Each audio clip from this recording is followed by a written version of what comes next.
Alleluia. Alleluia. Alleluia.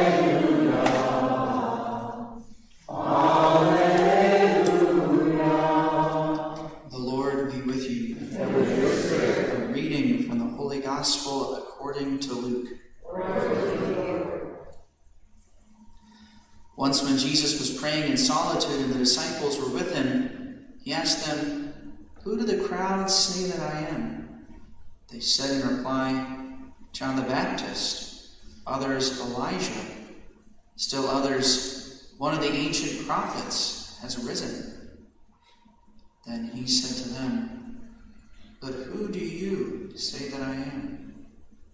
Peter said in reply, "The Christ of God." He rebuked them and directed them not to tell this to anyone. He said, "The Son of Man must suffer greatly and be rejected by the elders, the chief priests, and the scribes, and be killed, and on the third day be raised." The Gospel of the Lord.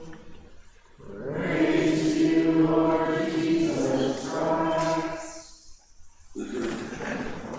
Today in the church we celebrate the feast day of St. Vincent de Paul. Many of us are familiar with the name St. Vincent de Paul because there are thrift stores named after him right throughout the world and throughout our country. I'm not sure where the closest one is to us, but St. Vincent de Paul had a great love for the poor, and so you'll find a lot of places in his honor and service of the poor. There's also a really good movie made about St. Vincent de Paul, kind of a classic film that you can check out as well if you want to learn more about the life of St. Vincent de Paul. A couple of things that I think are interesting about him is first of all, he has kind of an interesting story of his biography. He basically he became a priest when he was only 24 years old, and then shortly thereafter, on one of his trips overseas, he was actually kidnapped by pirates. And so he lived with pirates. And was taken back. I can't remember what the country was that he was at, but it was a largely Muslim territory, right? Many of the prophets, right, or the pirates in the 15 and 1600s, that's what they were. They were basically Muslim slave traders. And they would take people into custody as slaves. And so he lived basically as a slave to a Muslim family for a number of years. But it turns out that his owner had actually formerly been a Christian, and he had apostatized and left the faith. He was a Muslim. And his wife was curious about the religion of his childhood, and so she asked Vincent de Paul to basically teach her about Christianity and about many of the traditions. And lo and behold, when he taught her about it, she fell in love with it, and she decided to convert herself, and she convinced her husband to return to Christianity, and they ended up moving to France. And the husband actually became a religious brother of sorts, right? He joined a religious order. It's kind of an interesting story there about St. Vincent de Paul. After they converted, St. Vincent de Paul was able to basically escape and return home, and he spent the rest of his life as a priest.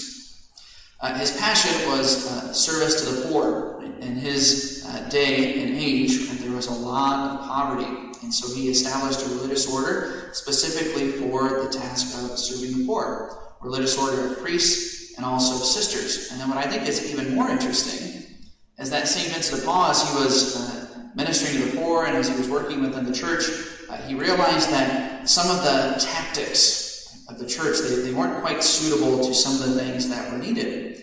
And he realized that he needed people to basically join him in the mission. And one of the things that he found difficult is that when people would become priests or when they would become religious sisters, they would become a part of a religious order. And so they were basically, they had to take vows of obedience, right, to their bishop or to their religious superior, right? And many of us are familiar with this. And so St. Vincent de Paul, he had this idea, and he actually encouraged people to, instead of joining a religious order, he encouraged them to take private vows. Private vows. So basically, on the outside, nobody would know that anything was different. But these people took private vows of chastity and of prayer, right, and complete obedience to the church.